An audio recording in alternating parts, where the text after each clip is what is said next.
Record to the cloud. Okay, there's Clarissa too. Okay, perfect. So just admit her in, and that should be everybody, Miss Amy. Okie dokie. That's the first time I've ever had to do any of that with Zoom. Usually I'm not the host. Oh, usually I'm not the host.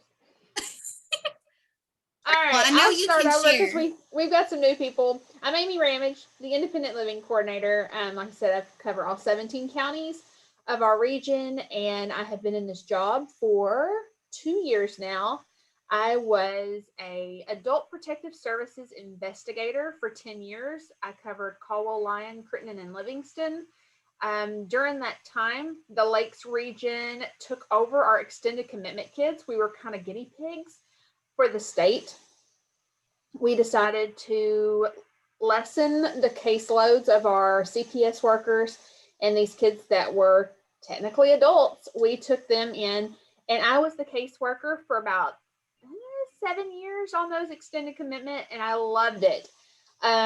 When Ron Campbell retired, I applied for it, hoping that, because this was my dream job, and got it. So I am going to stay with this job for the next 17 years that I have left with the state, and enjoy it as much as I have since the beginning. I absolutely love this age group.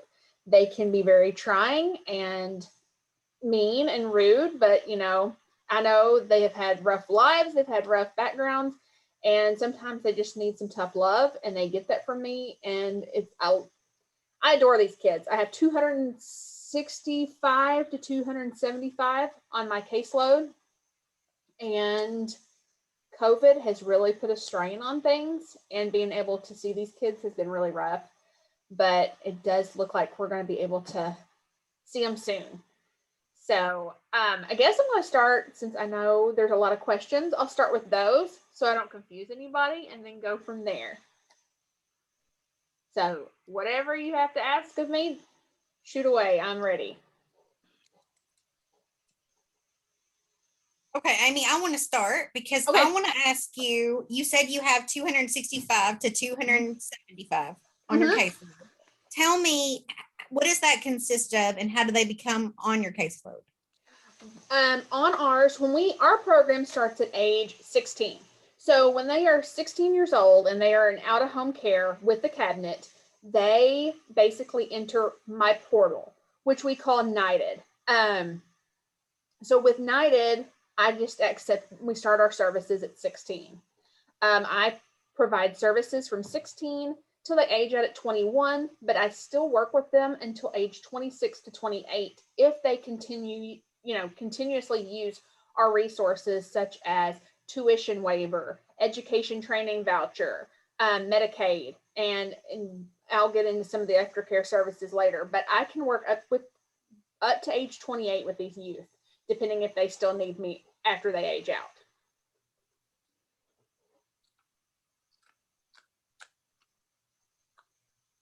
And I will say this, they do have the option at age 18 to leave state's custody or stay. So when we do our 90-day transition plans, that's basically one of the biggest adult decisions they have to make on their 18th birthday, is whether they want to go home or do they want to stay with us and receive all the amazing services that we can provide them.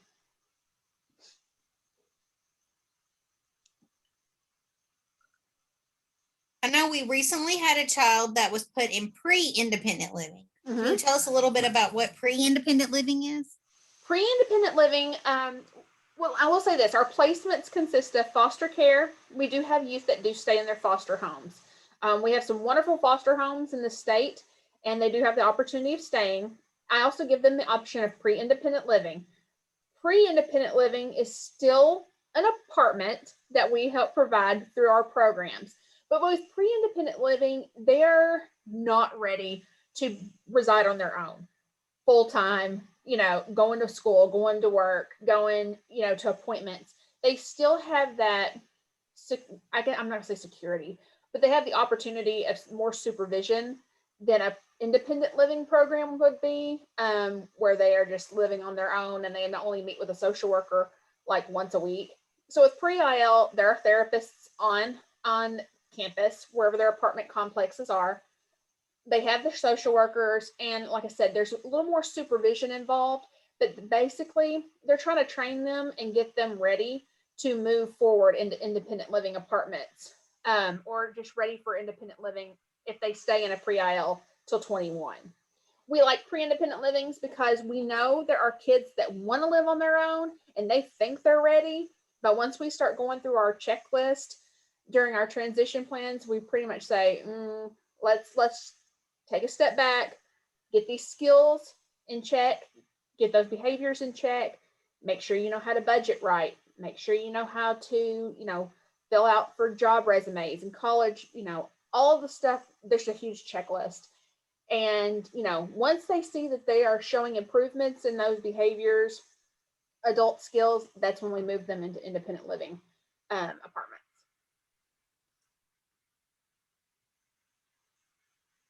Process. Do you guys have any questions? I know several of you had teenagers that aged out, or you had to figure out this system. Is there anything you wish you would have had Amy on hand to ask her at the time?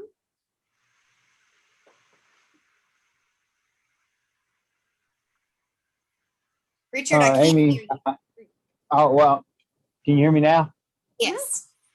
All right. My question is, I had a child that, I don't know why, he said he was going to go ahead and recommit to the cabinet.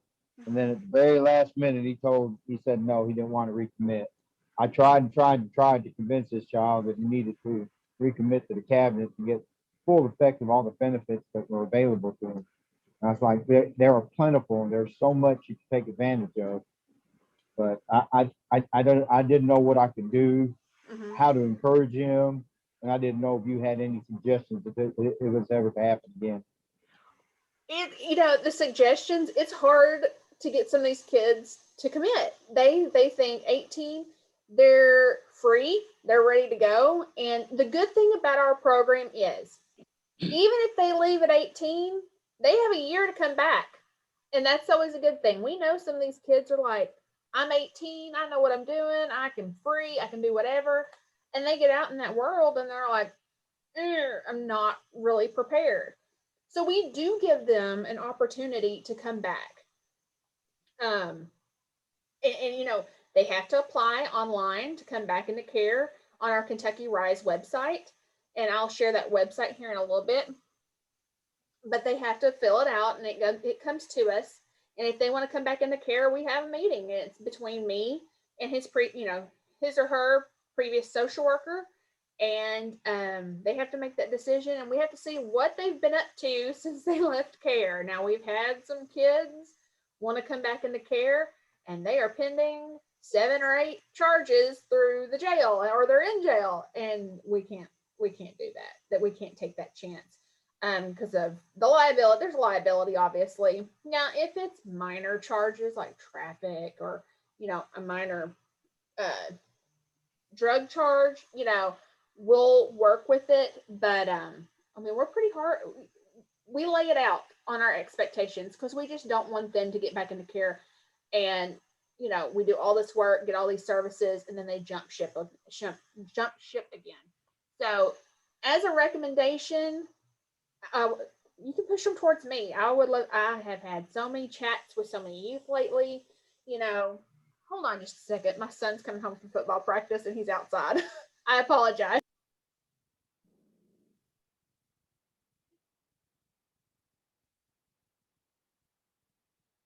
I am so sorry. My son's at the back door of my office. I'm going to put myself on mute. I'll be right back. Life of a sports mom. This is real life. Hey, we get that. Well, I will take the opportunity to thank you all for joining us tonight. I know that independent living has been an issue that we have had lots of questions and really had some issues navigating through ourselves. And so we were so excited when we talked to Amy. Jill reached out to her, and Amy was happy to join on us tonight and to just give us all kinds of her own wisdom and help us to be able to ask the right questions and help our youth the way we needed to. So Jill is my co-host tonight, although you're going to see more of Jill than me tonight. But I'm so glad you guys are all here. Welcome back, Amy. I was running through the office. My son was at the back door from football. So, all right. To go back to Richard's question, basically, and I'm going to send my contact information to Jen after we're done with some of these forms that I'm going to show. So, shoot them my way. I've got a cell phone. I've got my email. I will do Zoom. I'll even meet with them because they are giving us permission to meet up a little bit now. So, anything else? This is a tough age to work with. I can't imagine, y'all do a wonderful job. I'm going to say that. Y'all are doing amazing work with our youth and kids, but it's tough. And these kids are pretty stubborn. I've learned that a lot lately, especially since the pandemic. And especially since, we've had a lot of federal changes. So we've basically had to flip our program around and, take more kids in. We're actually currently taking any youth, any age right now until September 30th. If they left care during the pandemic and they want to come back, regardless if they're 20, regardless if they're 6 months from 21, we can take them back into care until September 30th. We are providing services to assist with the pandemic because it has been really hard on our kids.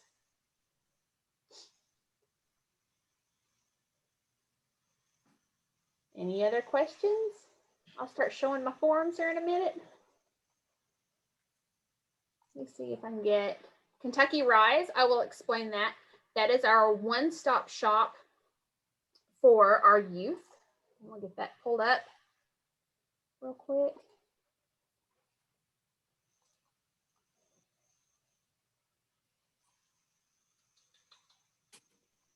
My internet's being super slow, of course.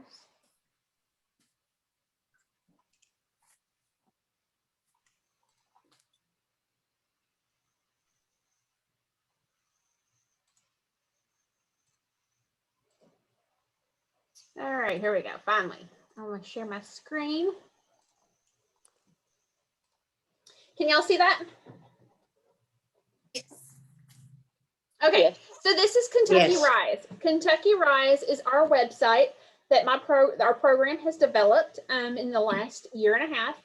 This is basically what we tell our youth is their one-stop shop for information if they can't get a hold of us or if their social worker doesn't know or they just need some guidance. And as you can see, we have a little thing over here that we can scroll. It'll scroll across in a minute. With all of our upcoming events, we have our youth conference coming up. We are doing it by Zoom again. Hopefully next year we'll be in person.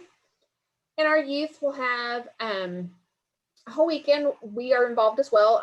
Like I'll present something and we've got other speakers and we've got some cameos that are being made by actors and actresses and singers, which is kind of cool.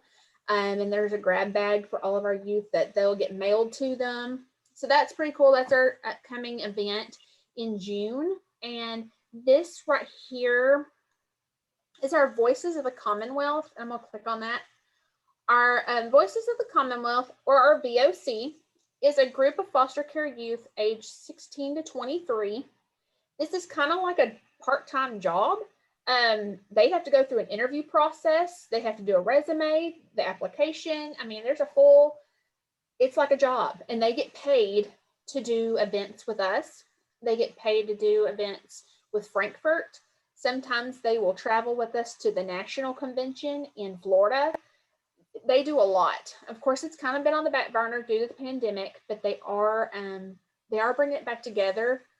This group of kids, y'all are even mentioned here, the CASA staff, they work closely at getting stuff changed for our foster kids.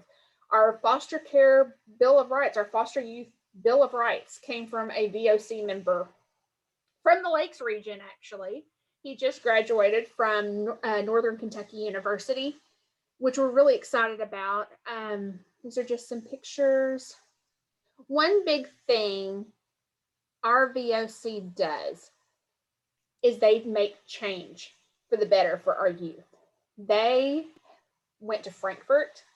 They have changed our standards of practice. They have changed our tuition waiver. Our tuition waiver, when I started, was only 125 credit hours, and you had to get it done by age 26. They changed it to 150 hours to age 28. That's huge, because now our youth are given the opportunity to use more hours to get not only their bachelor's degree, but they can get their graduate degree. So that was an amazing day when we got the vote from our government that it passed, because it's giving so many more of our youth the opportunity to expand their education and help themselves get amazing jobs. There is actually one of my kiddos, when I was a social worker, going to get her master's in social work. And it's just exciting to see these kids have the opportunity to expand their education through the VOC's basically hard work at getting these programs changed for them. We have pandemic relief available. That application is on this website. Our Lift Learning, this is our independent living packet. We used to have a paper packet that our PCCs would hand out, and they would finish, and they would get a $250 check. But we were seeing a lot of these PCCs, foster homes, the checks were being cashed and not given to the youth. They were put in their account, for needs, when actually that $250 was for them to get clothes or go shopping, go out to eat, something special for them, because they worked hard on this packet. Now it's online, and it's actually up to date. It was created by former foster youth that have been through the foster care program, have stayed till age 21. What things did they not learn while they were in care? We've now put it together in this Lift Learning process. It's their own email. They have to have their own email. They have to finish all of these videos and quizzes. And you can't go to the next level until you get that one program done. When it's all completed, they get a certification, and they get $250 gift card to Target. I know there's not a lot of Targets in our area, but they can shop online and have it shipped to their facility, to their foster home, and the kids seem to enjoy it. It's been a pretty good program to use, and it's pretty easy to use.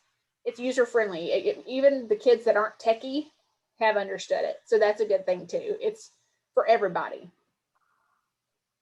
Any questions so far?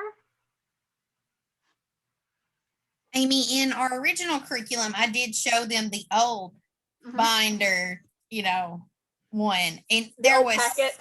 Yes, and they were terrible. It was horrible. It even talked about phone books, and I'm like, how long ago have we not I can't remember the last time I saw a phone book. So, it just, half the stuff that was on there you can do online, and so much simpler form, like ordering a birth certificate, how to order, this and that, where it's just so much simpler now in this program. And that is wonderful. This program is very relatable. Like I said, this group brought in former foster youth, and they developed this program around what they needed when they were in the foster care system. I am so excited to see that this has changed, because this has been something that has very much bothered me, to think, oh my goodness, I don't even think I can answer all these questions, more or less a youth that's never had anybody to help them. April 2020 is when we began, because I started in 2019, and it was being developed at that point. Wonderful. So I'm gonna get into this when I show my chart. But this website, Youth Rights, that's the Foster Care Bill of Rights, life skills, resources, facts. And if these kids, I was discussing returning to care, this is the form that they would fill out if they want to come back into care, if they left on their 18th birthday. And that's that. And then once they submit all that, it goes to my program director, and she sends it to me, and that's when we develop our meeting with myself, the youth, and the previous social worker. And if the previous social worker is not a current social worker or has moved on, we discuss it with the supervisor that oversaw that case. And then we just basically treat it as another CPS case. And most of the time it does get transferred to the APS workers after that, just because they are working with that age group now in the Lakes region. There aren't very many regions in our state that do that, but the Lakes are very fortunate that we are able to take on those extended commitment kids in the adult protective branch. Let's see. Let's see. We'll share another page. I'm gonna go into our charts, our benefit chart. This is what we offer. Let me get it shared.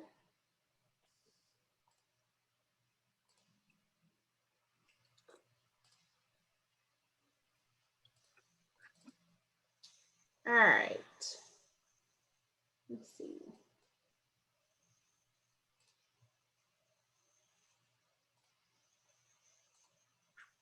Get that expanded. All right, there we go. So this is when we have a transition plan, and I'll kind of go into those now. When our youth are in care, and of course, when they turn 16, they go under my umbrella and services. At age 17, we do a transition plan, and then usually that transition plan is with me, the worker, the youth, or Wendy's Wonderful Kids. Sometimes we do have CASA workers if they're available, and a foster home, biological parents, whoever is pertinent to that case, we have involved with these transition plans. And like I said, we have them at 17, 3 months before their 18th birthday, because we really need to know, are they going to commit or are they not, and try to get those services going. If they are committed, we have the transition plans at 19, 20, and 20 and a half. And at 20 and a half is when we really start, making sure they are ready to leave care. And do they have every resource available for them when they go into the world on their own and they don't have independent living and they don't have pre-ILs or foster parents? It's going to be them.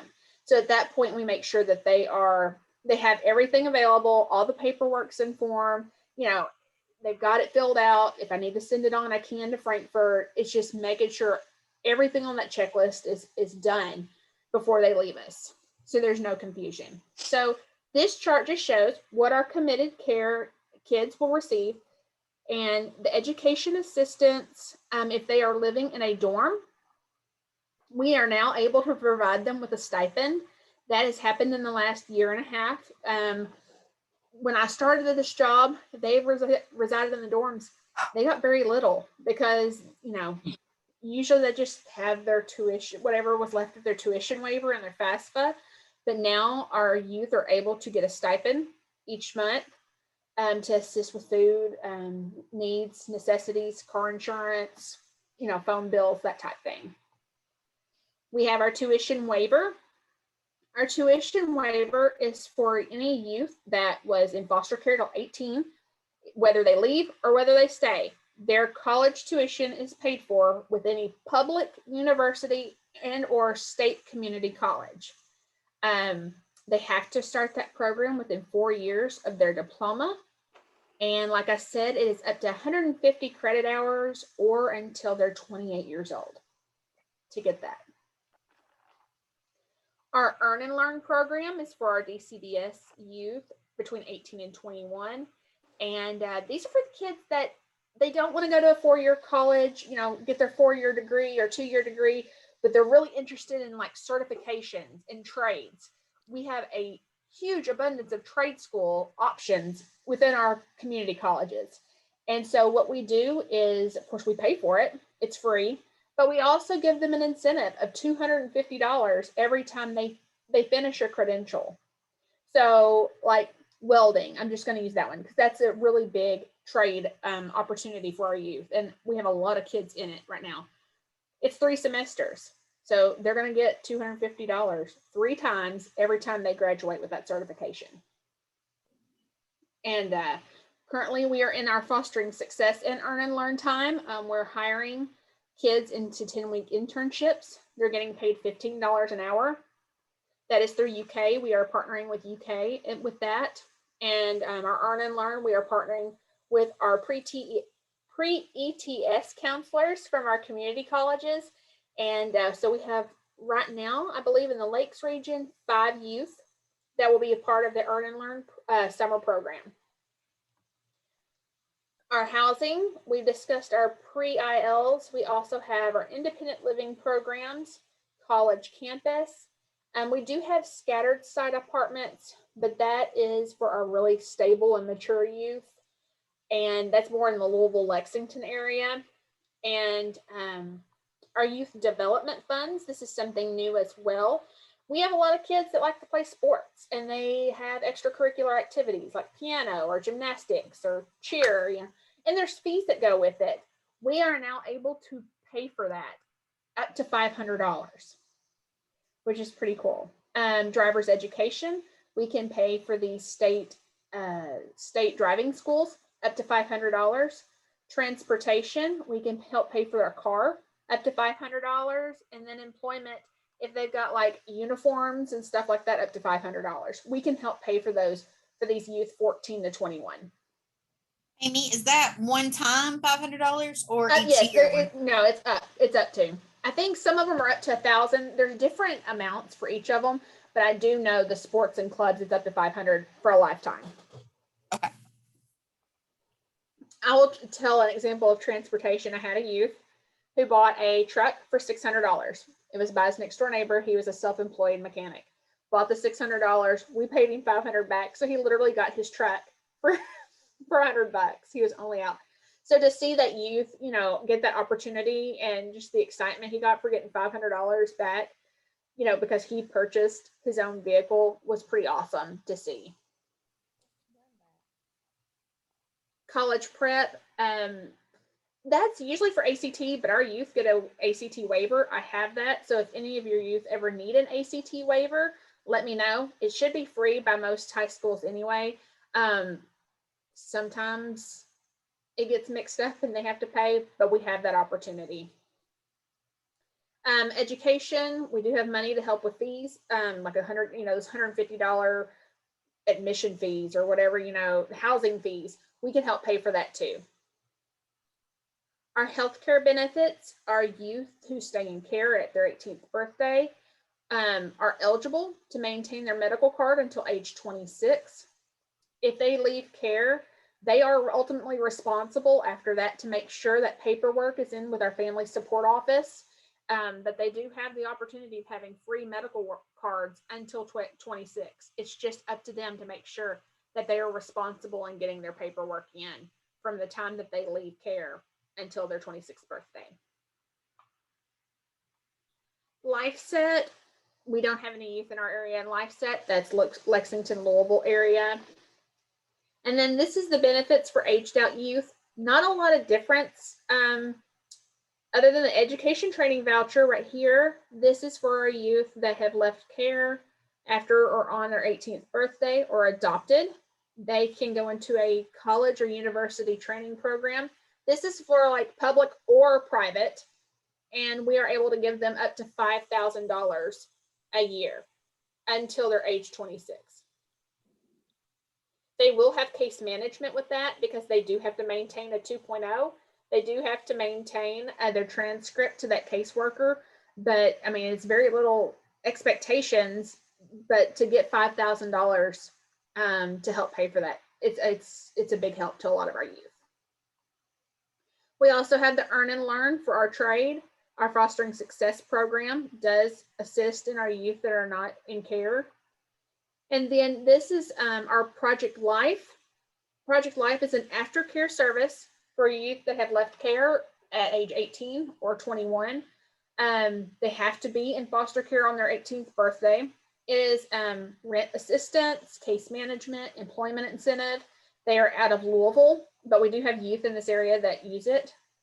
FUP and FYI is through Section 8 housing, and they have programs for our youth that are at risk homeless or are homeless, and there is case management with that as well. Mainstream, we're now using Mainstream a little more now. It is for our homeless and at risk with also a diagnosis of disability. Of course, we have to have proof that they have, from a psychiatrist, psychologist, or a doctor that they've been diagnosed. And then some of the same stuff for our committed youth. There's not a huge difference in our, programs for both, other than the fact of the independent living and, a lot of the money incentives that do come with our pre-IL, our IL, and, residing on campus options. Any questions with that? That's my biggest confusion when I explain all this. It's just because there is so much that we offer. It kind of gets mumbo jumbled all together. So I will send you this form when we're done, so you can have that to look over and give out to your youth if they haven't seen it or if they haven't met with me yet, because we don't really start meeting until 17. But if I have a youth that is 16 and just has questions, let me know. I can do a Zoom meeting, a FaceTime, whatever you want to do to get them the information so they don't feel so clueless or helpless. Or, I have a lot of 16-year-olds that do start looking at their future and do have a lot of questions and just don't want the shock of, well, I don't know what I want to do, type when we get to that transition plan. Because sometimes they get really overwhelmed and scared, which I don't want them to do that at all. Amy, do you work with the schools? I do. I usually, if I've got kids that have disabilities or they're having ACT stuff, it's a slew of stuff that I can work with them. We've had kids with our driver's permits. That is another thing that I do, is our youth are allowed to get their permits if they have good grades and they have good behaviors and they're stable. The state now allows our youth to have their permits. They have to do a meeting with me, the social worker, the placement, and the youth, and we have to be in all agreement on all of these different type of, it's like a contract, and we have the ability, and they know it, to cancel that contract if they start acting crazy and start getting tickets and they're being irresponsible. We can go in and cancel that permit, and they know that. So we have about a 30-minute, 45-minute meeting, and once everybody knows agreements, then I send it up to our SRA, Renee Buckingham, and she signs the letter that I, put together, and then our kids are able to get their permits now. So anytime I'm talking to the schools, it's usually about a transition plan or about driver's permits.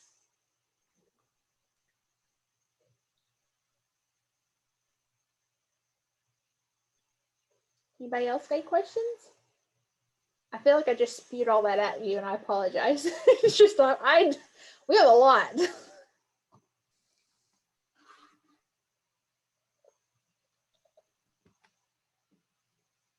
I'm trying to think if there's anything else I wanted to show. We'll show this.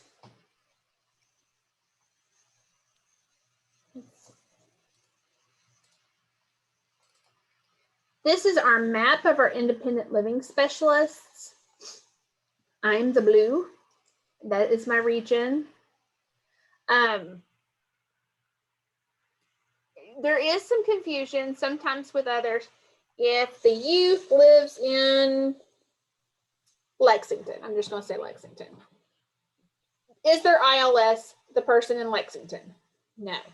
Their ILS is from the county they were removed from. So if their case is in, I won't say my county, Caldwell County. So if I've got a kid residing in Lexington and they were removed out of Caldwell and their case is out of Caldwell, that kid is still under my umbrella. Now, that doesn't mean that ILS can't help them, but that independent living specialist is not going to know the background and the needs as much as I would, being from my region. My region is very small. There's some of these regions that have thousands of kids. I have 265. So a lot of my kids, I usually know, some background on, or I try to make sure I know background on. That is the good part of having a small region.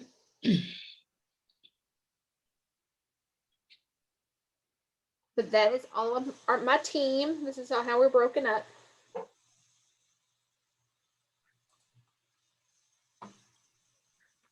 Amy, do you work with the colleges as well? Are there people on the campus that? Yes, I do work closely with our colleges. I just had a meeting last week with Paducah Community College. I've had meetings, and I've actually gone and toured all of our community colleges in my region, and I have a good relationship with the administration over there. And then Murray State, I know, being from Murray helps, so I do know a lot of people in the ins and outs of offices in Murray. So they do contact me a lot in regards to financial aid, tuition waiver, services, if they're having trouble and they need someone, asking, what kind of counselors or mental health stuff we can help with. I think that's about it. Mainly with the education part is the tuition waiver and or scholarships and fees, and I can get those usually finagled around so the tuition waiver pays it for them. Is there someone at the colleges that kind of help them, like if they need to find a mental health provider? Murray State does have an independent living group. That's someone we partner with. They do have an office in there, and it's like their own independent living. They're not, this is really confusing. I'm trying to explain it. They assist youth all over the state, like with the Voices of the Commonwealth. That's their hub, is Murray State. Even though we've got kids on Voices of the Commonwealth that go to Northern, Eastern, UK, Louisville, all of them, they fund some of these programs, and they fund, like when I have an event or any of the other independent living specialists have an event, Murray State funds it. So like they're kind of our hub for assistance and resources, money that we can get, events going. It's kind of hard they're just a really good partner with us. So Murray State is the one that's also putting on our youth conference. The independent living specialists do assist in the conference, but Murray State funds it, and their program is the ones that put it on and plan it. Amy, I did have one question I was thinking about. These programs and these benefits are only available to children that are committed to the cabinet? No, some of them, as long as they are in custody, and if they leave on their 18th birthday or whether they stay, as long as they've stayed until their 18th birthday, those resources are available to them, committed and non-committed. I was trying to think about like children that were removed from their homes but placed in, say, kinship care. Mm-hmm. The ones in kinship care, they're no longer, I don't think they're well, and it depends on how long they keep their case open. We do have some that, the parents are somewhat working on their case, or the family's working on the case, and they're really close to that 18th birthday. They will keep their case open, depending on the situation. If the kid's really interested in staying, we'll keep it all open a couple more weeks or even a couple months, just so those kids could, benefit from those programs. We don't want to cut off kids at the last minute, so they can't reap those benefits, because the money's there. Now if, unfortunately, we do have cases that close at age 17, but there's just no way legally we can keep them open a whole another year or even, 6 to 9 months. So it is tough on some of these kids that don't get to, have that opportunity. But I wish more kids took the opportunity. We've had a lot lately just ready to go, but we are seeing them come back since they have heard the new, federal regulations that we've got till September. They're coming back. I've seen a lot, and I've kind of had that I told you so talk with some of them. So they kind of get that Mama Amy at times. They know they're going to too. But I have a really good relationship with the youth, and that's something I do enjoy. And they know they can call and text me anytime. And they do. On the weekends, on Mother's Day, I was getting texts on Mother's Day. I don't even think the youth really realized what day it was, needing help. But guess what? I still answered it, and I still worked on Mother's Day regardless of, because I wanted them to get back into care, and I wanted them to be safe because they were homeless, and it was bugging me. So when I tell them to call me anytime, they do. So just for clarification, if their case closes and they're 16, there is no kind of college. Not unless they were adopted. If they were adopted after 16 through DCBS, those benefits do go in effect. And that's in that chart too. It lists what age and if they were adopted. That's where it gets so confusing. And I try not to confuse people on Zoom with all of this. But like our tuition waiver, if we in our education training voucher, if they were adopted by DCBS or within the DCBS system and or adopted after age 16, some of those do apply to them, like the tuition waiver. Okay, great. I just know I've heard several different people say, yes, there is covered. No, it's not. So I'm glad you're on here to clarify Yes. that for us. When they're adopted, they are after 16. Okay. Wonderful. Okay, when you say adopted, you mean adopted by a foster home that was in the state system? Yes. They are adopted by state foster homes within our DCBS umbrella.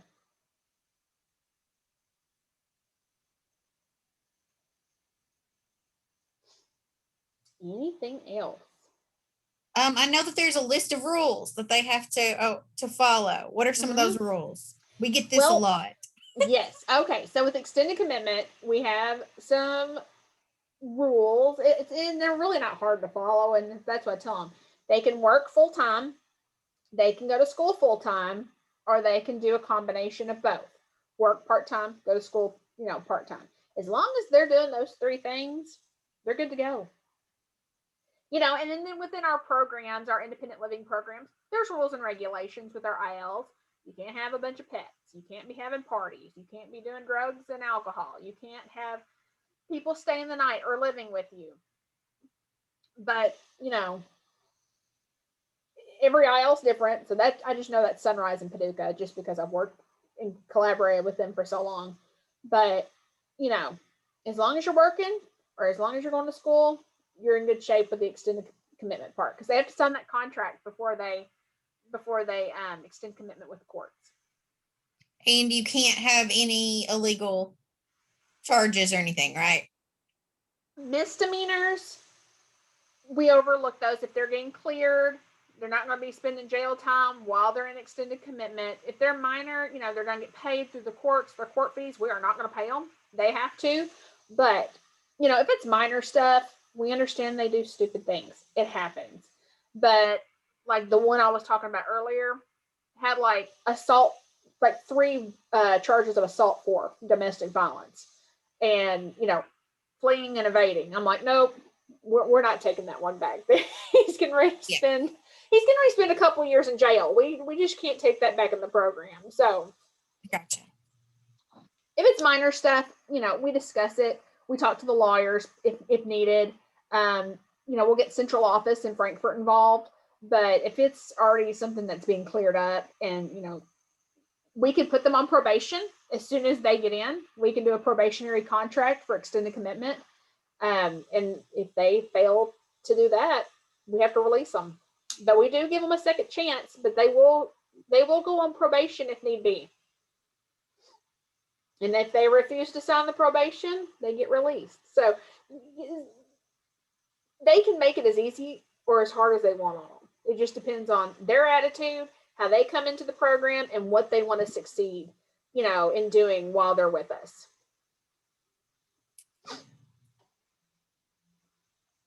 And they can do any trade or degree. There's no list of specific ones they have to choose. Nope. Okay. We have lists of every trade and certification available to them. We can print that out if that's what they want to do. Or, they can just start through gen eds. Just, it's their choice. We discuss what they want to go into. How are they going to be successful? Are they really good in a 4-year degree setting? Or are they really good in, a year and a half certification program to where they can get a job immediately? We just try to, assess their needs and their skills. And, we've had kids that are not good test takers, and they know that. And, the ACT was low, and they're like, I'm not going to succeed in a 4-year degree. We take a step back. We talk to our community colleges, and, we get them on the best track possible through our pre-ETS program and through our counselors at, WKCTC, Hopkinsville, Madisonville, to get them on track of something they're interested in and that they're going to succeed at. And I will give an example of a youth when I was a social worker. with the extended commitment kids.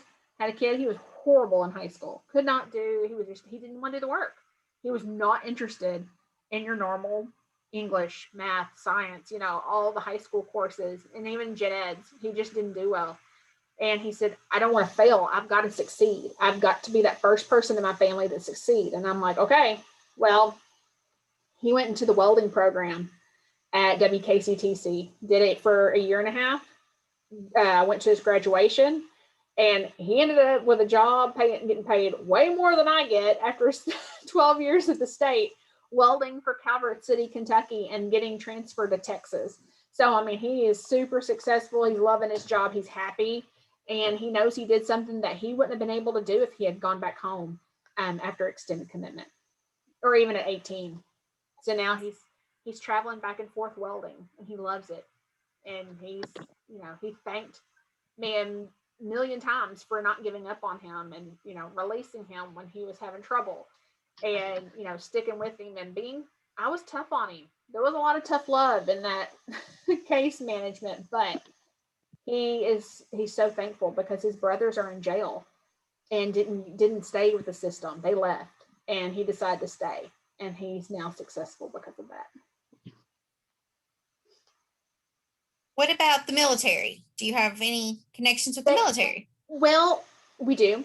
And they can stay in care if they work the Kentucky, like with Kentucky, what is it?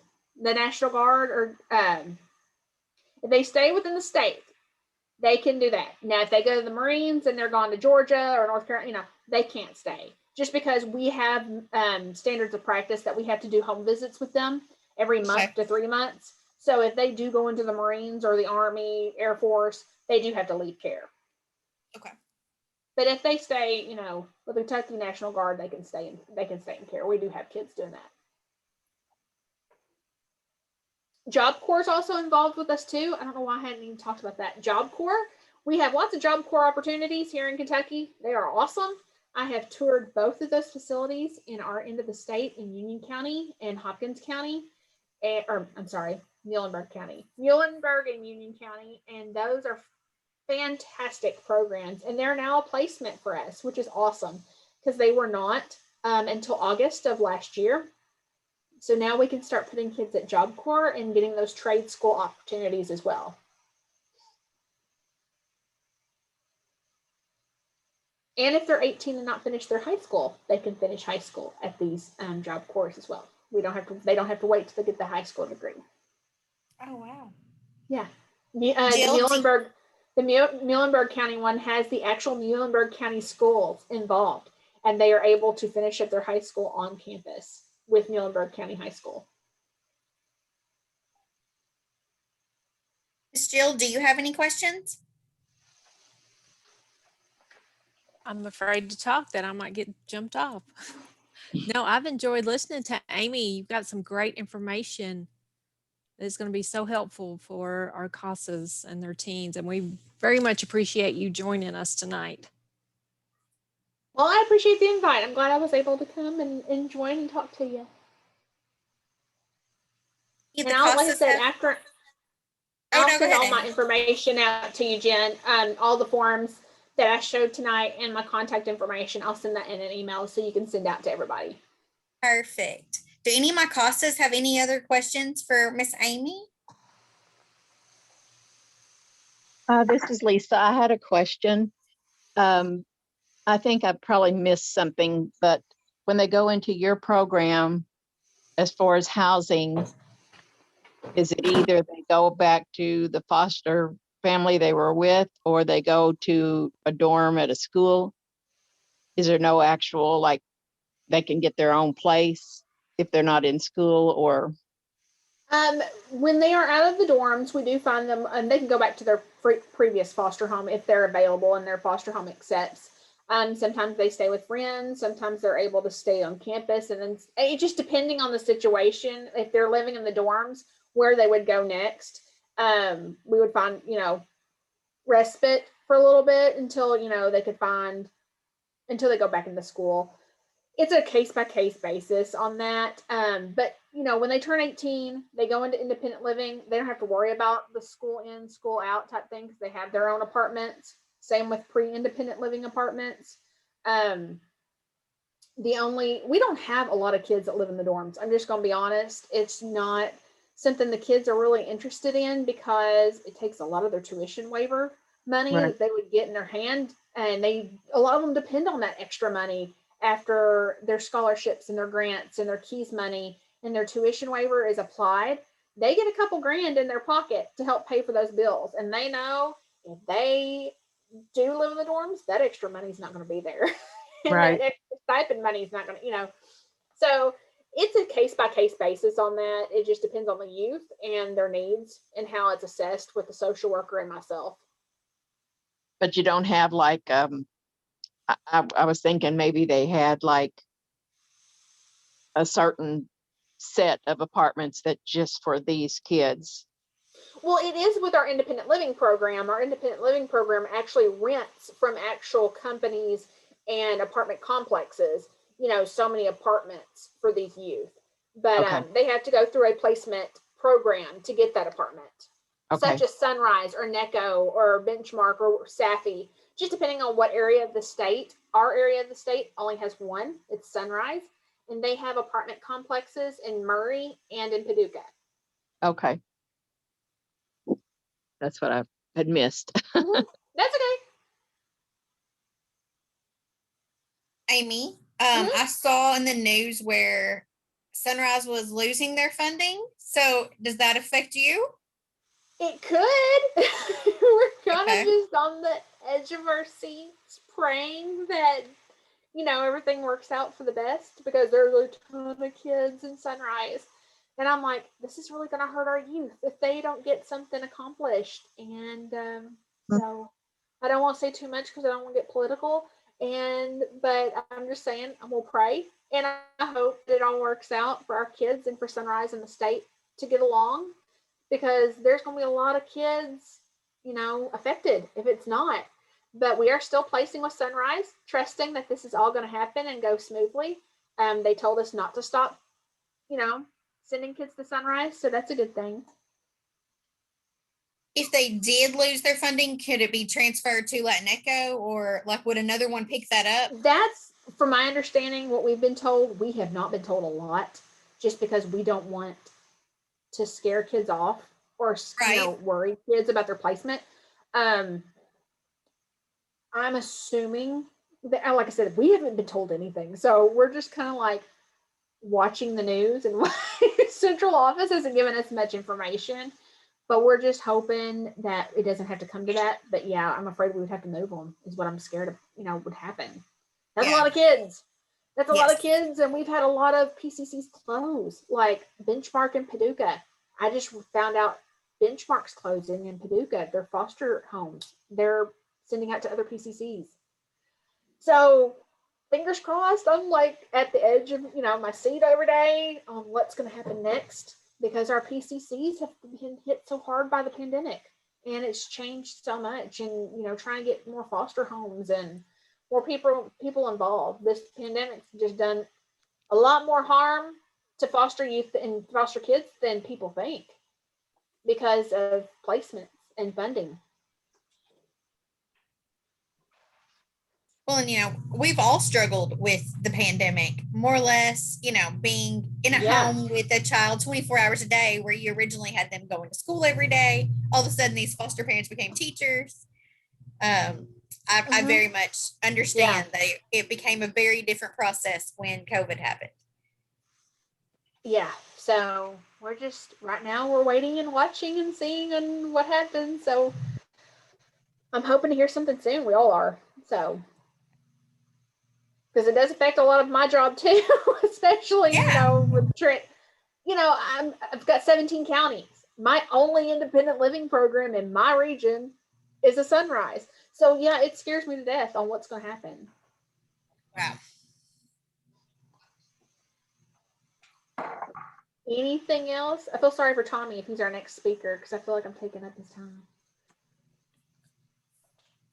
We are going to give Tommy as much time as he needs. So he- Okay, I don't want to interrupt his time. You are absolutely not. Well, I am so sorry that I have had 500 questions, but there's been No, so that's many what times we're here for. that I have wanted to know and get to talk to you. So I have thoroughly learned a lot. I hope our Casas Well, guys good. have as well. Now we have a face to put with somebody if we have questions, and Yes. I love that. Thank you so much. Yes, no problem. And I will send you that stuff here in a little bit. And it has been a pleasure talking to y'all. Thanks so much Well, for inviting me. Thank you so much for being Thank here. you, Amy. No problem, We're Jill. so Or no, grateful. Jen, do you want me to put you as host now? Yes, that's fine. Or Jill, it doesn't matter. Either one of us. No, Okay. put Jen as host because I keep getting kicked off. Okay, so yes, make it me. All right, I'm making you the host now. Thank you so All right, much, guys. thank you so much, Thanks, Amy. Amy. All right, bye. Bye. See ya. All right, Miss Jill, you are up. Okay. Well, that was pretty informing. I think that those services that she shared with us, I had no idea were available. So that is some great information to have. And so Amy will send that to us and we'll make sure that you guys get access to that.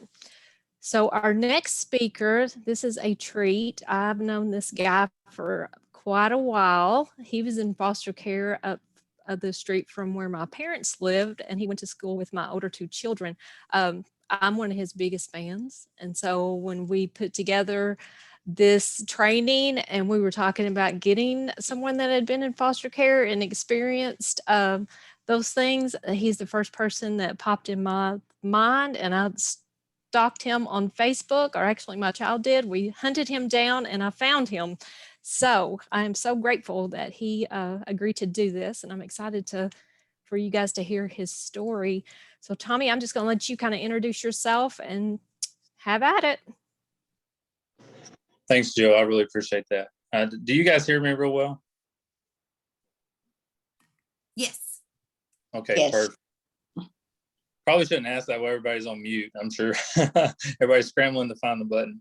Well, as Jill said, I've known her for a long time, and she's always been very sweet and dear anytime I've been around her. And like she said, her older two children were very close friends of mine. Got all the bikes, bike wrecks and skinned knees with her son, and her daughter was one of my best friends going all the way through high school. So yeah, definitely a lot of history there, and very appreciative that she thought of me for this moment. There's been a lot of stuff here that Amy mentioned that I haven't thought about in years. You kind of tuck stuff away after a while.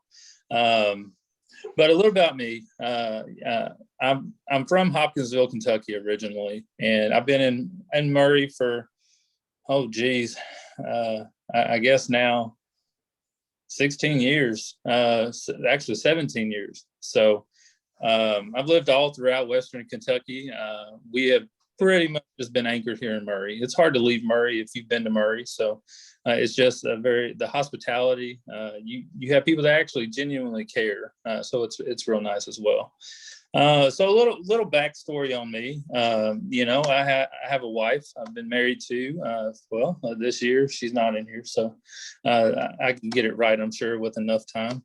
So 30 years we've been married.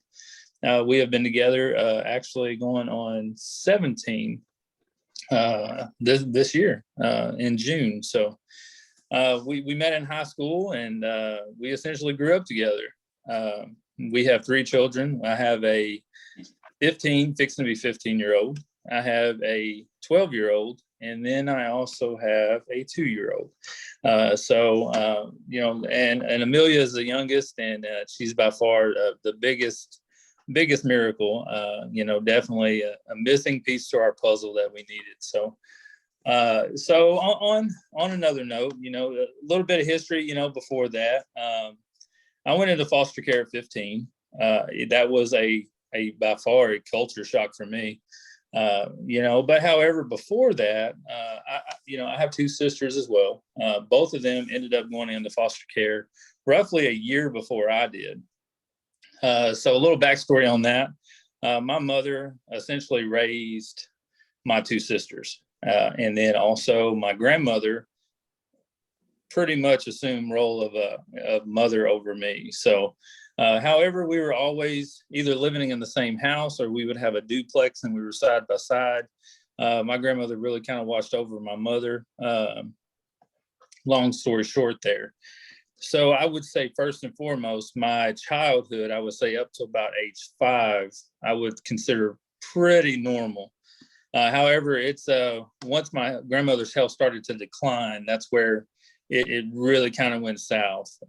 Because as her health declined, my mother would be in the picture more. So throughout that time, from, like I said, I was age 5, so this is the early 90s here. And at that time, we had moved, it seemed like after probably my 6th birthday, we had probably moved from house to house once or twice, every other month. There were times we'd get evicted. I can remember. I actually remember more of our homes being without electricity than with electricity, or with running water, or going next door hauling buckets of water over to take baths, to drink, to flush the toilet. Neighbors running drop cords for us to have electricity. I can remember my mother dragging us church to church. That was my first perception of church, was it was a place where you went to ask for $20. If you can, imagine a 6-year-old, 7-year-old kid being drug around, and that's the perception he has. That's a harsh reality to think about. However, my mother also was in a relationship. My stepfather at the time, very physically abusive. So we seen a lot of abuse physically between them two. They fought all the time. It was a very stressful situation, as you can imagine.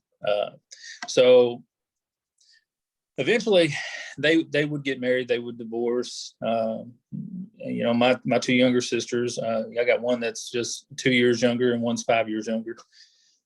And both of them faced challenges, living with my mother, and as I did too, because I didn't feel like I ever really knew my mother, because my grandmother really, I felt like, put a good foundation in raising me.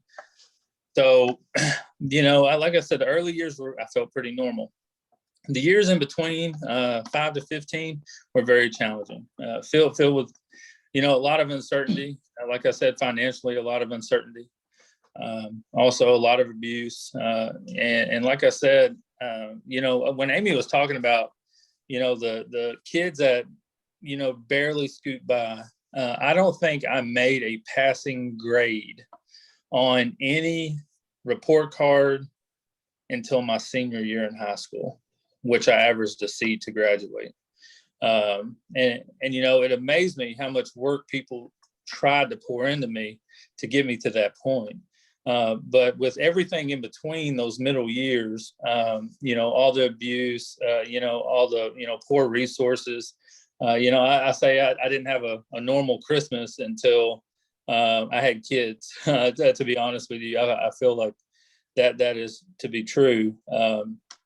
A lot of Christmases that came up, we, like I said, didn't have running water, electricity, no gas, heat.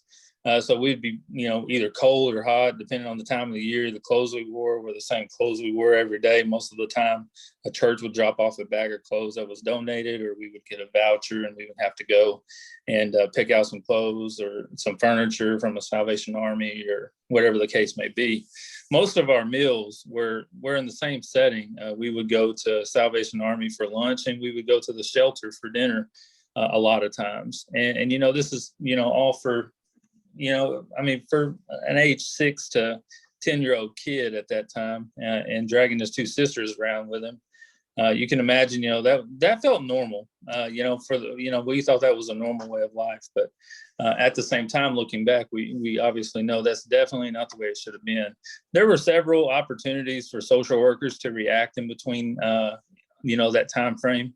It was just a different time, so they gave a lot more leadway with the conditions and things of the home. And I feel like that's probably a little more focused on now. But at the time, we lived in some pretty horrendous conditions, homeless a lot of times, staying in, the Salvation Army shelter and whatnot. But for the most part, we face those challenges pretty routinely. Now, fast forward a little bit, from about age, I would say 9 to 13, you had an angry individual, in myself, because, I didn't know how to deal with the emotion of, I'm not going to say it was neglect, but I would say it stemmed from neglect. And, just really trying to figure out how to survive. I was in a full mind of survival, because the conditions we were living in, our situations with food, our situations with clothing, cleanliness, whatever the case may have been at the time, I just had a mindset of survival. So with my grandmother's health declining, eventually going into a nursing home, I was forced to live with my mother. And at that point, my 2 younger sisters had battled head lice so bad, and my mother could never really get that under control. So the state, they went ahead and pulled my 2 sisters out of the home. And the only reason they didn't mess with me at that time was because I kept myself clean and presentable. We had a washboard. I washed oftentimes the same shirt every single day, hung it outside on the clothesline to dry. Same way with my jeans. I probably had 2 outfits total, and I would just rotate the 2 outfits every other day. And, I would stay presentable, and I was going to school. It was easy to go to school when you knew you for sure had 2 meals there, and you also had, the peace of friends and everything else. But at the same time, as you get older, you get, some good time buddies, I would say, and people that, you just want to be around all the time. So I kind of started venturing away from my mother at that point, because I just knew that she couldn't guide me and direct me to be better. And I, like I said, I really felt like I ever really knew her. So I ended up moving in with a friend of mine after my sisters were in foster care. And that was a harsh reality of them now being gone out of the picture, from seeing them every day and to not seeing them at all. But when I look back now, I'm grateful that they did get removed, because there was a lot of things going on with me being separated from them, and being with friends and living with a friend. Their mother let me live with them, and I got to take showers, and there was food there, and things that was unusual. But at the same time, on the other end of that, my sisters were experiencing a lot worse things. My mother ultimately ended up being convicted of sodomy in the 1st and 2nd degree, and also there's another charge, and I can't remember what that charge was, but there were 2 of them. She ended up spending 5 years in prison. The victim was my youngest sister in that, when she was 9. And then my middle sister, she was being, trafficked, is the best term to use there. And, from the time she was 11, 12 years old. So, looking back, I'm grateful they both got removed from that situation. And that was obviously a hard thing to learn about. And I didn't learn about that for probably 6 years ago. Obviously, as you can imagine, that's a very difficult thing to talk about. So eventually, the state would catch up with me, per se, and I would start missing school. I became truant, and because of becoming truant, they were like, well, let's go ahead and we're going to go ahead and move him into foster care as well. But I got to spend 3 days, which I would call is 3 of the most eye-opening days of my life, which was with the McCracken County Juvenile Detention Center. That was a harsh reality, because I never felt like I was a bad kid.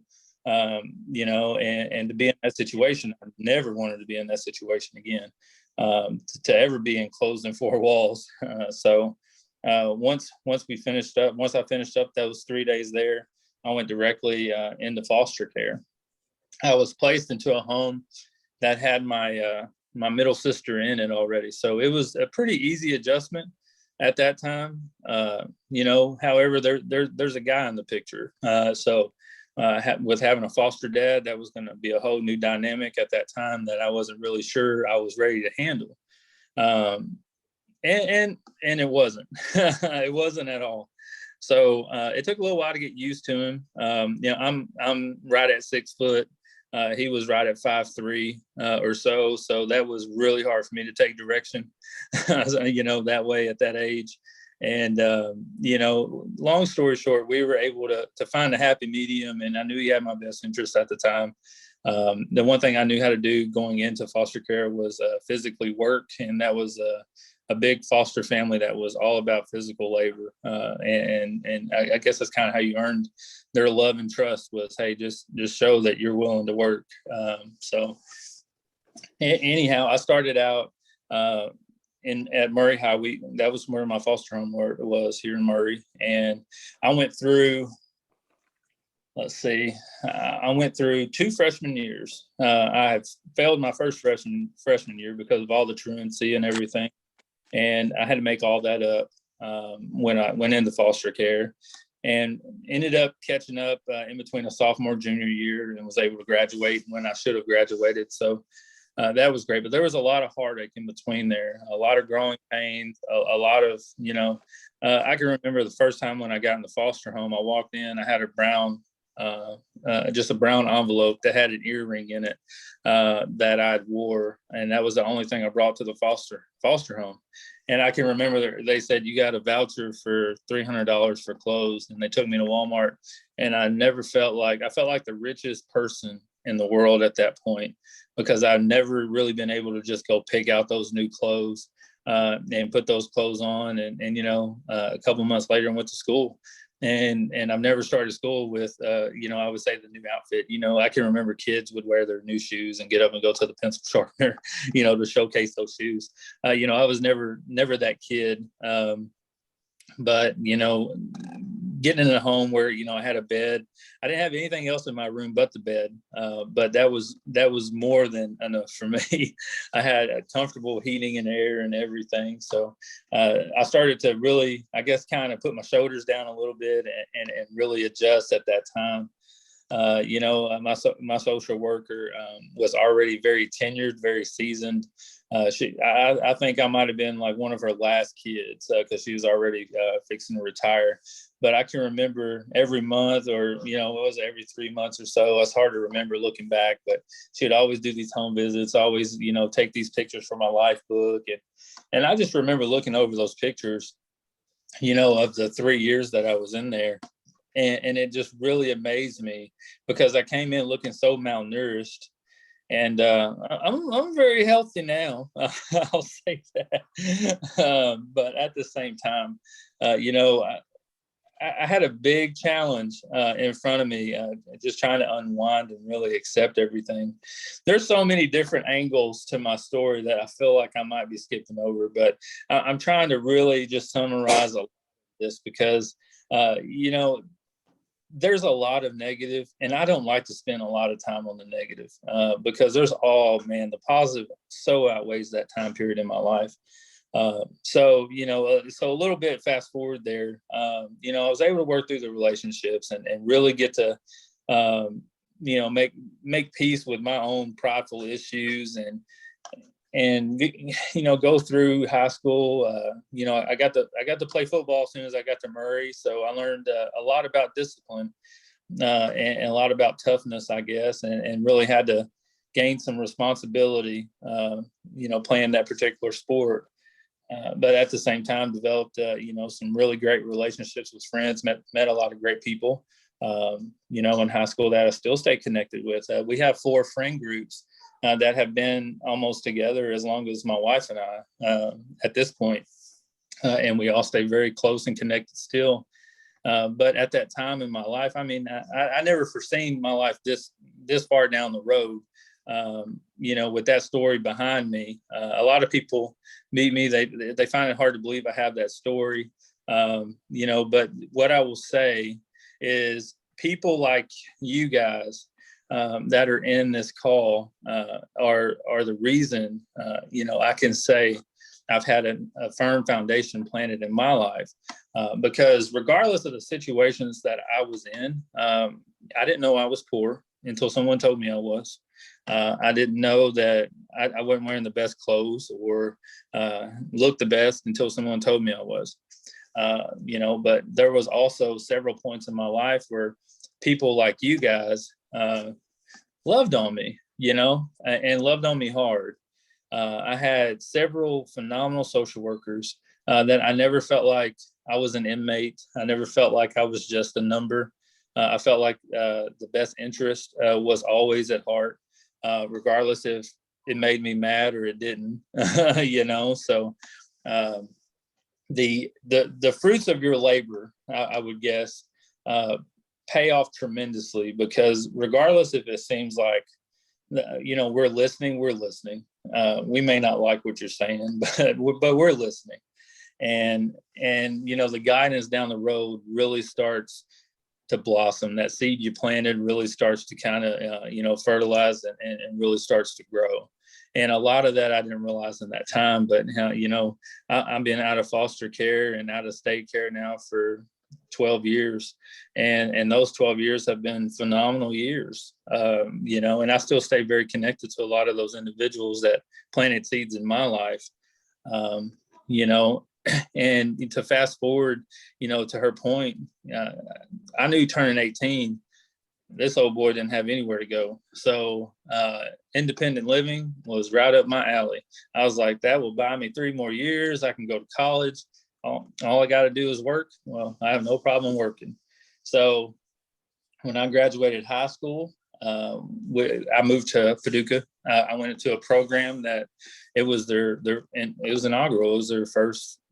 I was the first kid going into the program, ironically, and it was called Bellwood. I don't think Bellwood's around anymore, but I went into that program, and I went through all 3 years there. I aged out of the program. And throughout all that, I did take a trade. At the time, I wanted to major in construction engineering, and I went through and I did most of everything that they had to offer. It was a diploma program, but in between all that, I started taking my gen eds, and then I started realizing I wanted to get involved in business.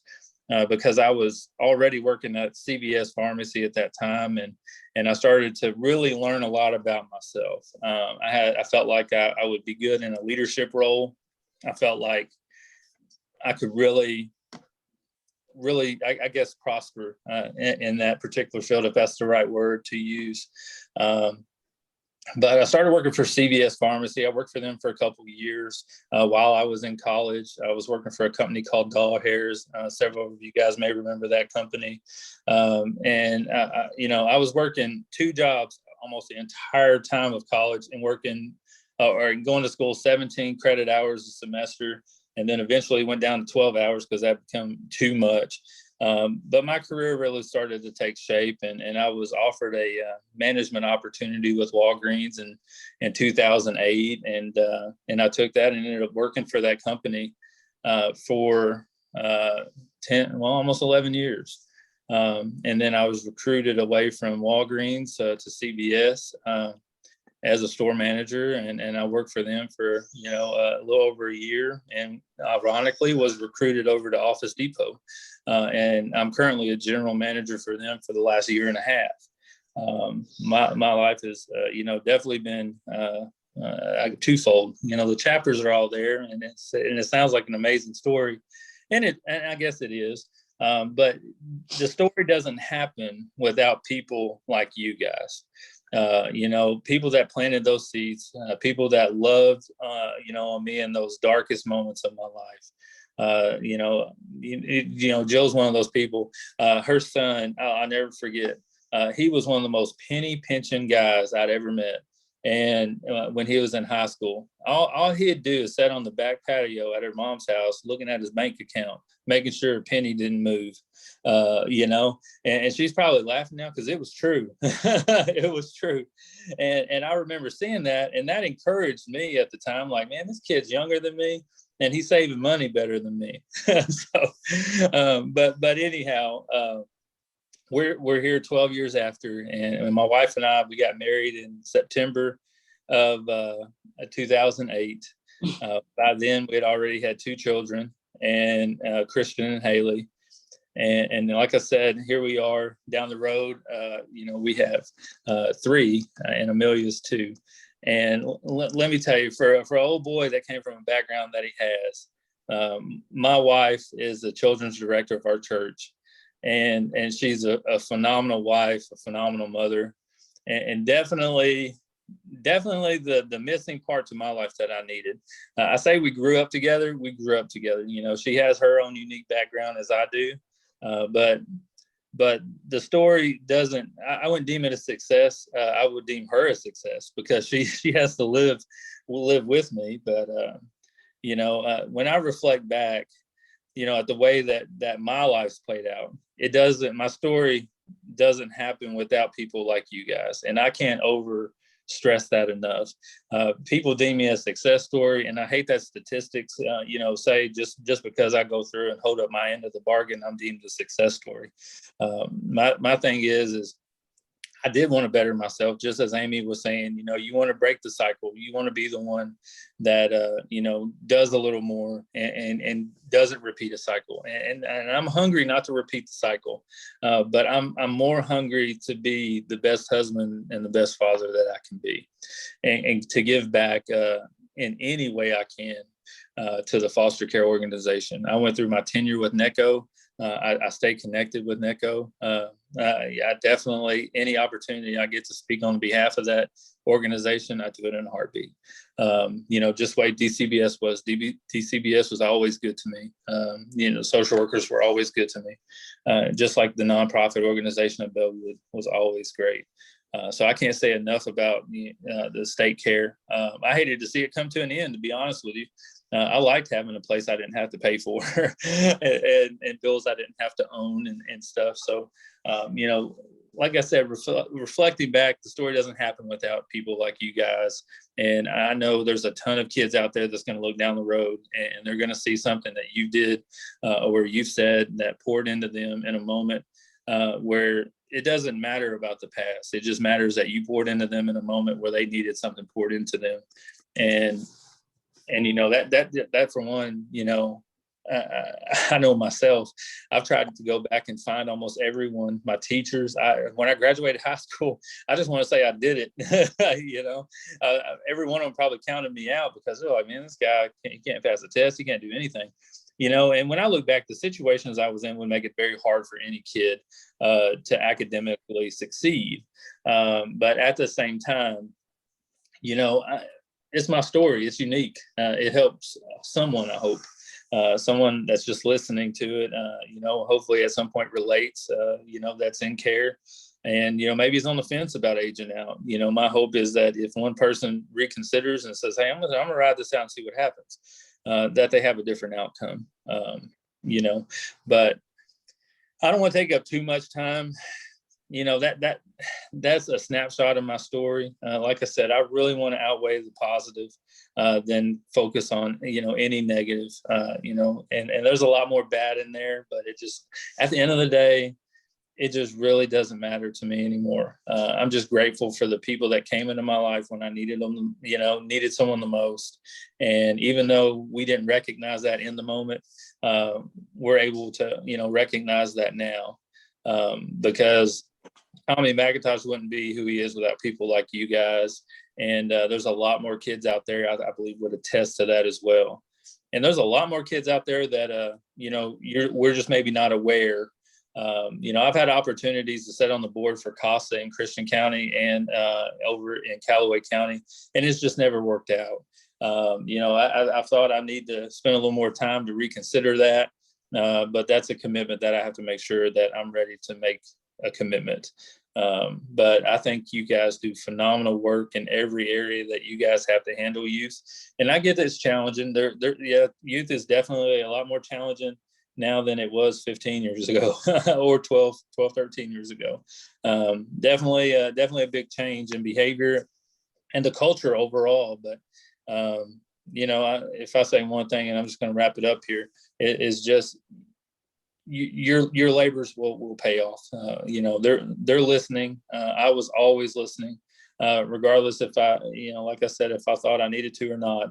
The ears were always open, and there's all the time stuff comes back to me that people poured into me that I didn't realize I retained. So with that being said, I really thank each one of you for listening to that. And Jill, I really appreciate you just inviting me on for this. And it's been a real joy and blessing for me to hear a lot of what Amy said, because I haven't thought about a lot of that stuff in years.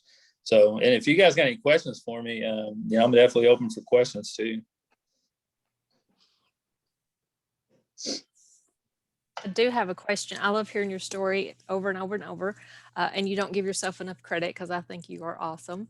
I am interested in knowing what your thoughts were as you heard Amy speaking about all the services that are available versus what was available when you were navigating the system. So when she said that, the only thing that really stuck out to me was like, what kid doesn't want to drive at 16? And that was not an option when I was in foster care. It was like, sorry, buddy, you turn 18, you can then start driving if you have somebody that can, watch you for 6 months, and then you can take your test. But that was probably the biggest thing that stuck out to her that was different. A lot of the financial stuff was the same. I can remember I was one of the independent living kids that got to live off site. I had my own apartment, and I love that. I loved having, just to go to school and just to hold a job and in order to keep all that. But, I was probably one of the most troublesome / in troublesome kids. I had an apartment fire at one apartment that cost like $40,000 in damage because I left a pot of oil on the stove. And then I flooded out the apartment they put me in after that because I turned the air down or heat down too low and it was too cold and pipes busted. Anyway, so I was probably one of the most inaugural people in any program that you could ask for. But we worked through that, and they provided at that time, it was like $100 a month. So it wasn't very much. But I was the only kid that was in that independent living program that had a car. So I would go around, pick up all the other kids, take them to work, pick them up from work, and kind of try to share that because a lot of people didn't have that. And to hear that they would give you $500 for a car. I mean, my car was $700. I could pay $200 for my car. But I was grateful to even have it for $700 because I bought it myself. And going through, and at that time serving Stockade and making $5 an hour, I was able to save up enough to buy a $700 car. So there's those couple things that were different. I had a lot of freedom when I was in the system, so I kind of like what she alluded to. As long as you're holding up your end of the bargain, going to work, keeping your grades up and stuff, you kind of don't get bothered. And that was me. I was never really a problem child, so a lot of that was the same. So the only thing that's really changed is they've extended the tuition to 26. It used to only be 21, and then you could have an additional 2 years to 23 when I was in school. But other than that, it all sounded pretty much the same.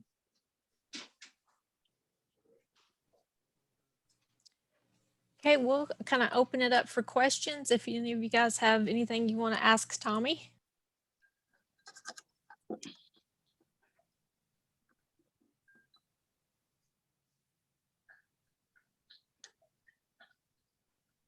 Okay, well, Tommy, I can't not ask a million questions. So, which is so funny because Jill has always been my ask a million question person, but I'm taking over tonight. I want to know, who was the most influential person to you when you were going through all that? Like, who was that one big, or did you have several big mentors that really helped you navigate the system? So I had, so are you talking about in care or pre-care?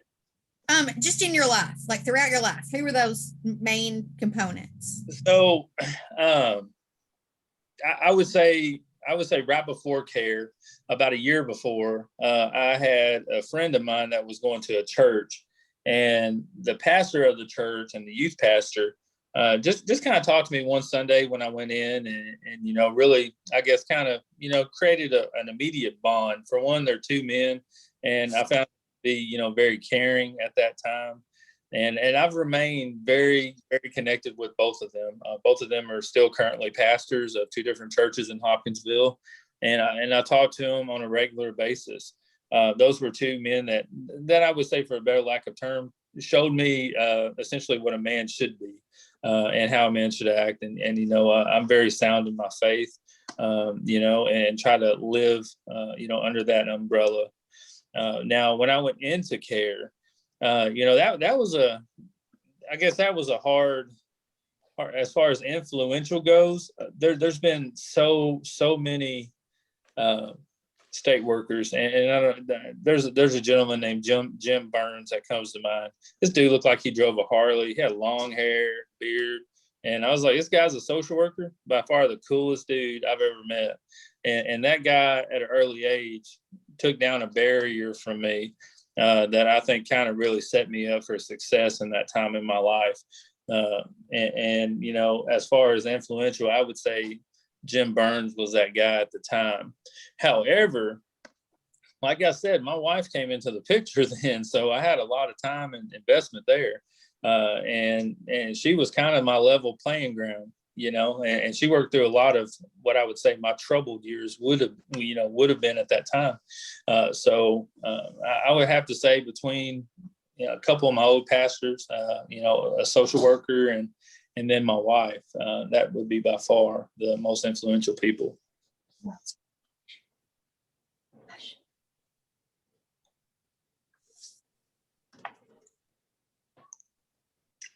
If the you now could talk to the kid that went into the system at 15, what would be the one piece of advice that you would, or a couple of pieces of advice that you would want to give him then? Shut up. That would be it. I think I created a lot of headaches for myself because I started to think I had it figured out. And I by far did not have it figured out, and I still don't. But I would have told myself, just be quiet and humble up a little bit, at that time, because I felt like, all right, I got it figured out. I got a decent job and making decent money, which was only $5 an hour, but still was more money than I was used to. But then, once I started getting clothes on my back and food on the table, I felt like, oh man, I'm really somebody now. But I would just give my advice that, just be quiet and just be humble with what you have. So that'd be the one piece of advice I would definitely tell that 15-year-old Tommy.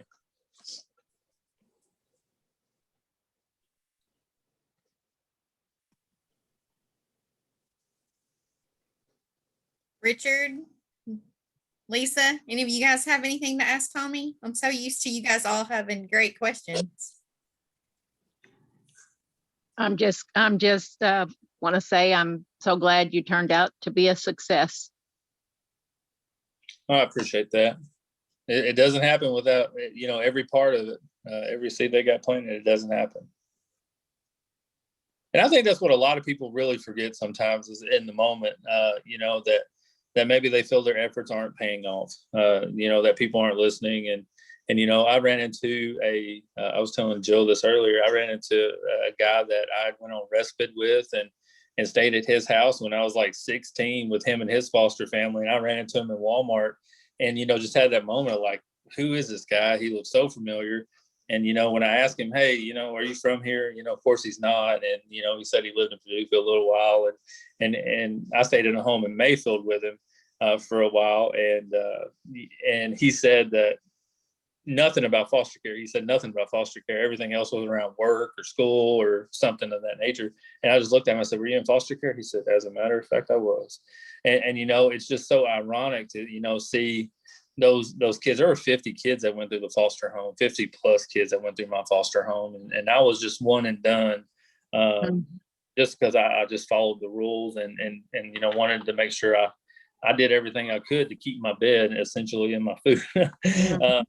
So that was what drove me in that time. And to run into old foster siblings, I would say, and to see, that they're being successful and that he went through an independent living program and aged out. I thought that was just tremendous. I thought it was tremendous, but I appreciate that.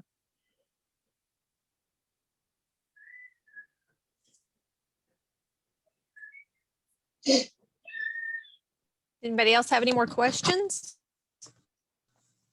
I will attest that his wife is a sweetheart.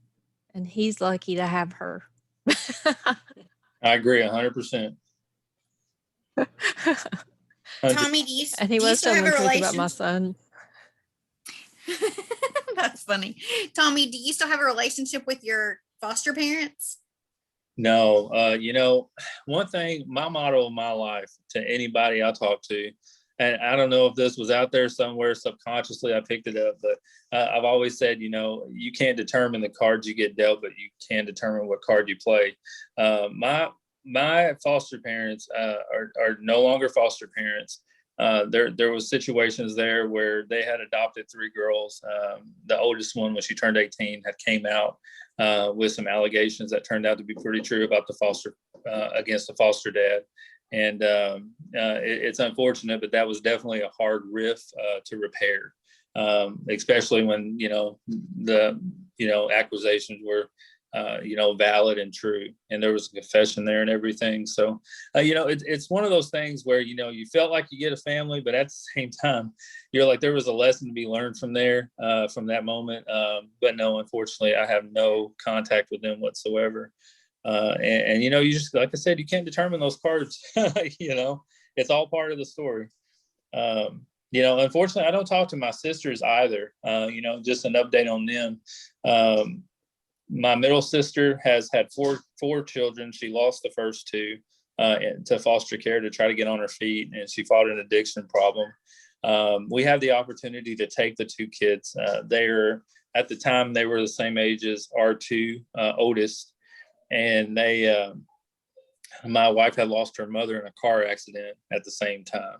And I was working midnights, and there was just no way to take on 4 toddlers, all between the ages of 1 and 3 for her. So going through that time that she was grieving. So unfortunately, I don't have really a relationship with either sister. The youngest one is severe mentally ill. As you can expect, she went through some very traumatic things, as I mentioned earlier. My middle sister has had issues with maintaining relationships. She actually lives in Saudi Arabia now. Her husband is Arabic for her last 2 children. And she's been down there for over a year now. But unfortunately, no, I don't talk to either one of them. When I do talk to them, there's another reality there, unfortunately. That is not the reality that I live in. And I don't feel like most people do live in. But, it just goes back, you just got to play the hand you're dealt. And there's a lot of heartache in there and a lot of pain in there. But there's also a lot of learning, I guess, is probably a really good word for that. But it sucks. Don't get me wrong that those relationships don't mend. But there's a lot more backstory and a lot of situations in there and a lot of opportunity to mend. It just unfortunately just didn't work out. And it may over time, but.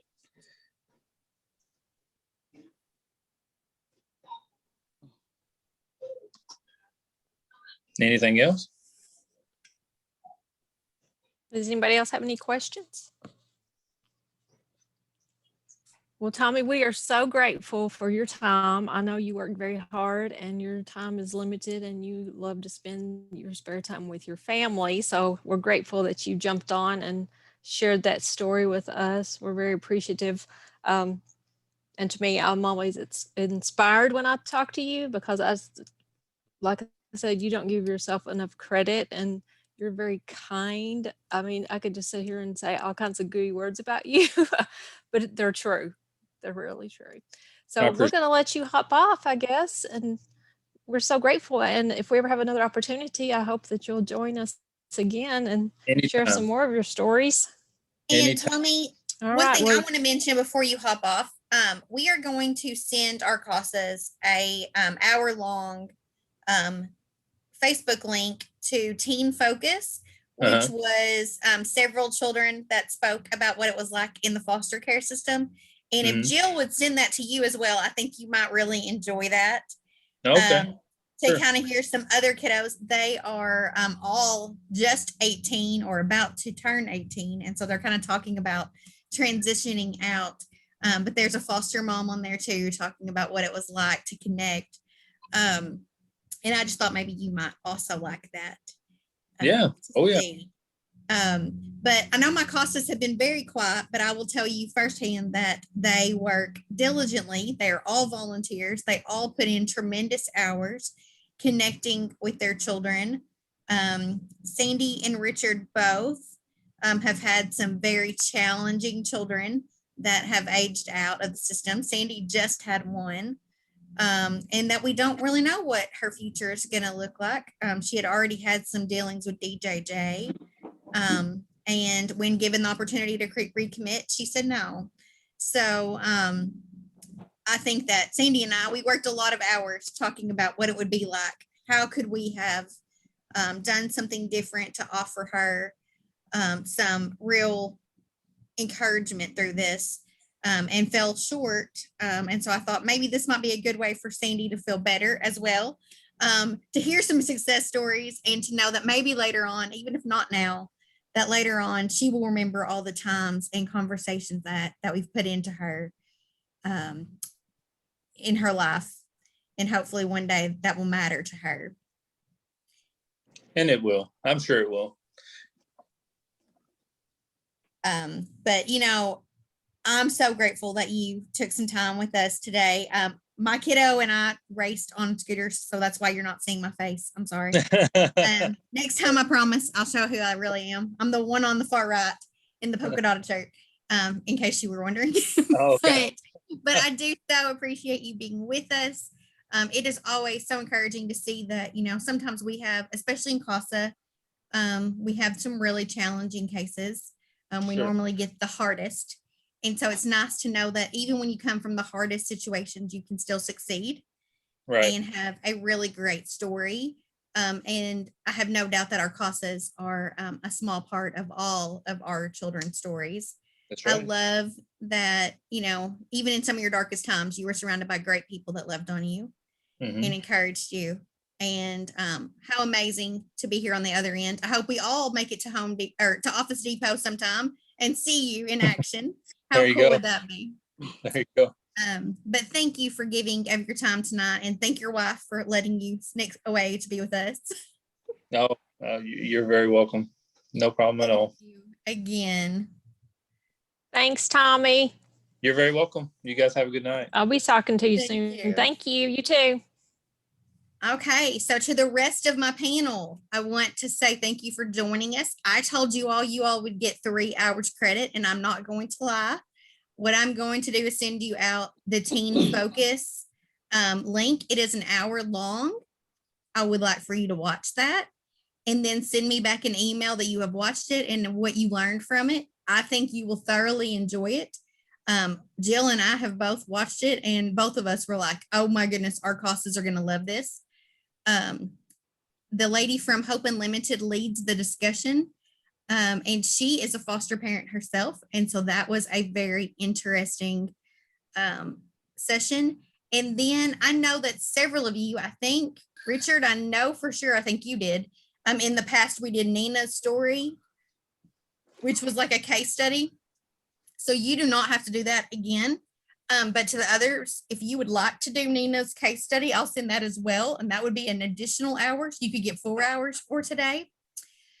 If any of you all have not watched Fostering Futures Session 1, that is on our YouTube channel, I think that Stephanie has sent that out. So you guys are more than welcome to tack back on and watch that. If you will just send me an email that you have seen it, we will happily give you credit for watching that as well. It is wonderful to see you all as always. Thank you for giving your time tonight with us.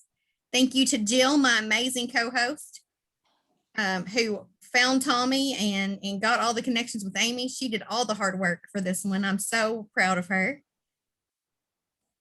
Thank you to you, Jen. You're awesome. We all know you're awesome, Jen. Whatever. Well, I'm You're so glad you all incredible. are here. I will send you guys all an email. If you don't, I'm going to try to send it to you tonight. If tomorrow you do not have it in your inbox, please reach out to me. And then as soon as I receive your replies, then I will make sure you get your certificates for your credit for tonight. So I'm technically letting you guys off early, but I'm sending you home with homework. We thought we were through with homework. Yes, well, if you only want 2 Jen hours. Jen, it's never done with Jen until Jen says it's done. Don't you know that, Sandy? I do know that. But he's great. You guys just didn't meet Jen yesterday, did you? No, that is not at all. They've been on my road for a while. But thank you guys again. I will send you all out the links. And I would love to hear your feedback of what you thought about tonight. And then if you have any additional questions for the future, don't forget there will be a session 3 coming up in the fall. Miss Jill is going to tell us a little bit about what truancy and some of the legal aspects are in our next session. So as we get a little closer, I'll be able to tell you guys more about that, but that will be this fall, and Miss Jill will be leading that one again as well. And I just hope you guys can join us then as well. Have a wonderful Memorial Day. Thank you all for joining us, and I will talk to you guys all later. Okay. See ya. Thank you guys. Have a good weekend. Bye. Bye.